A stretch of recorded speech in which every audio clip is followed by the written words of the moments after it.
Hello, everyone. Thank you for coming to my channel, The Life of Poom. Ah, just wait till I start editing these videos, baby. You ain't gonna be able to take me. So, let's get serious because by the title of this video, this is a very serious conversation, but I'm gonna try to be light simply because it's one of those moments where we can't allow ourselves to be in darkness, especially for too long, because it can take over your life. Trust me, I battled it for several years, even to this day. But I be really have to get outside of my head and be like, no, this is not me. I will not live my life like that because I seen it happen to people of older people around me when I was younger, and I was like, that's just so. No, that's not the way to live life. And I became that person for several years. So I'm gonna try to keep it light, but keep it serious at the same time. So bear with me. So, my depression started by me feeling ashamed of myself and being ashamed of who I was because I wasn't standing in my power. I was brought up being ashamed of who I was, and I always wanted to hide from others and always wanted to not always hide from others, but it was one of those things that I didn't never cope with the feelings of feeling ashamed and feeling like I was different because I knew I was different, but I just wanted to fit in because everyone around me was so called cool, I guess, and I just wanted to fit in with everybody and just wanted to be in the in crowd. I didn't want to be the outcast. And growing up, I felt like I was the outcast. And that was just my insecurity. And kids can be hurtful, but it's one of those things that it's all a learning lesson. And I'm grateful for that because I became more secure in myself as time went by. But at the time, I didn't see it as that.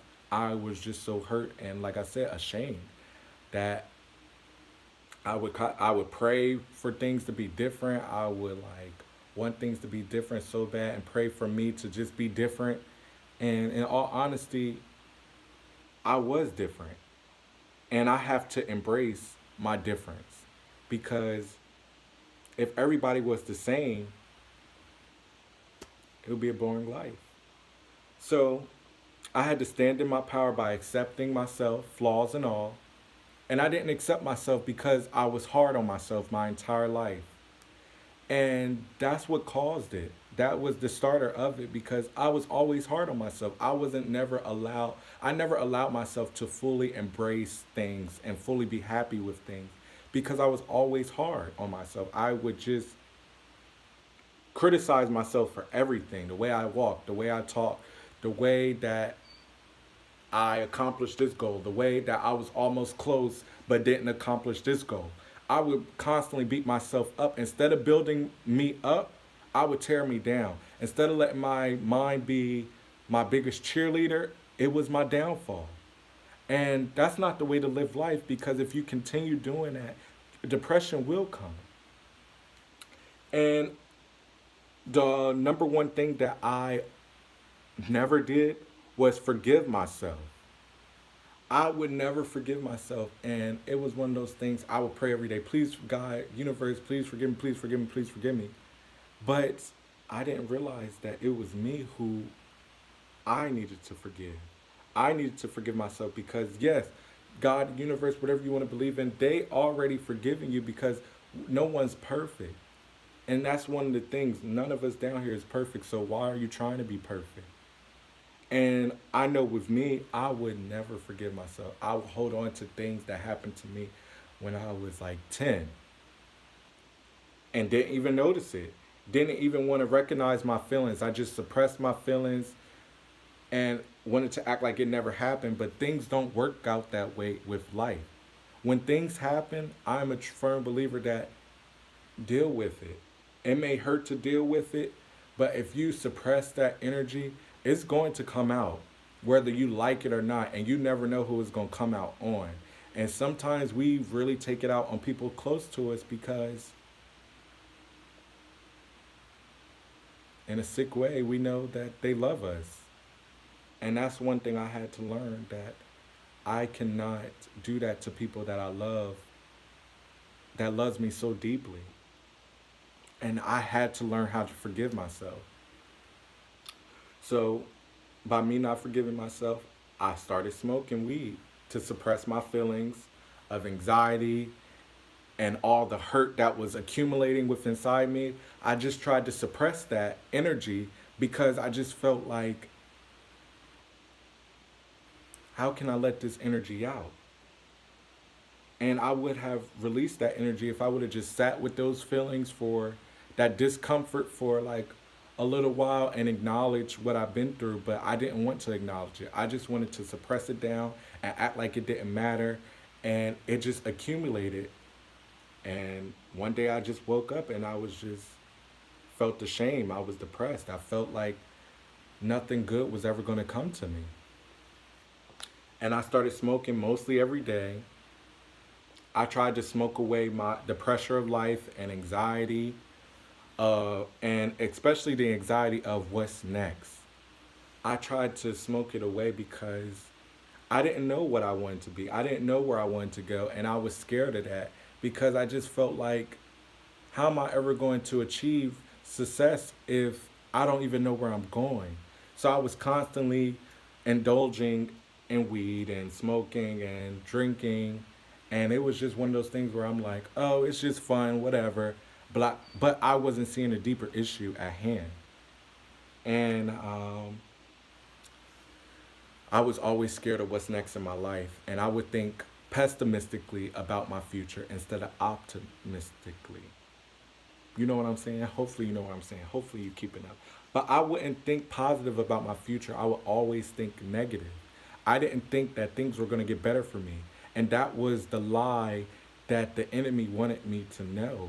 And the enemy was myself. I was my biggest enemy at the time because I was constantly beating myself up, never forgiving myself, not standing in my power of who I truly was by accepting myself and loving myself, flaws and all. So some of my friends would justify me and be like, weed is not addictive.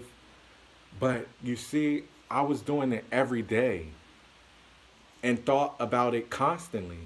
I would do it sometimes after work because I felt like, oh, I need a sign of release. Sometimes I did it when my emotions would get stirred up and I'm like, oh, let me go smoke because somebody done tried me. And it was just one of those things that I realized that smoking and drinking was just trying to suppress my energy. And I did it because I didn't want to deal with my feelings. I just wanted to push it away and act like it didn't matter. But it did matter because, like I said, it all boiled up to a point where I couldn't take it no more. So everyone felt my wrath. And that's not cute. That's not who I am. And I knew that wasn't who I was because ultimately when people would feel my wrath, I would feel guilty and would feel so bad about it. So I knew that wasn't who the person I wanted to be. And I knew I had to become better. So before things got better, it definitely got worse because I didn't want to acknowledge a lot of things, especially feelings of hurt inside of me and anxiety, because I felt like I was codependent and wasn't independent with my life. So I would stay away from home, stay away from my family because I felt misunderstood and felt like they didn't love me. And that's the negative thinking that my demons wanted me to think.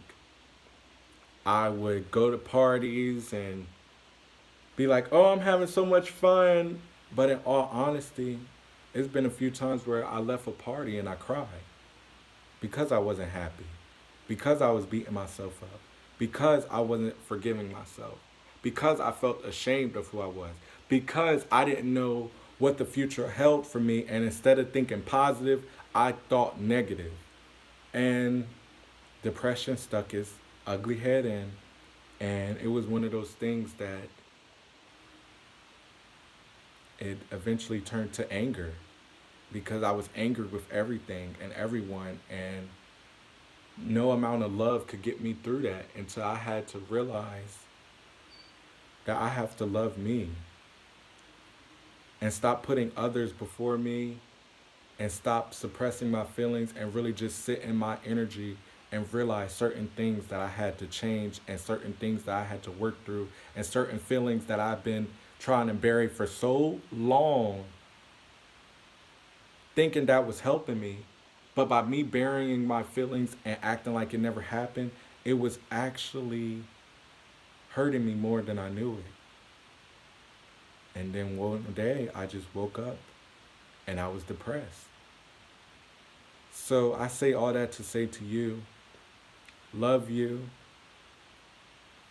put your feelings first, learn to deal with your feelings. Don't try to continue suppressing your feelings because it's just going to boil over and you never know who's going to be there to take your wrath. And you never know what can happen from that.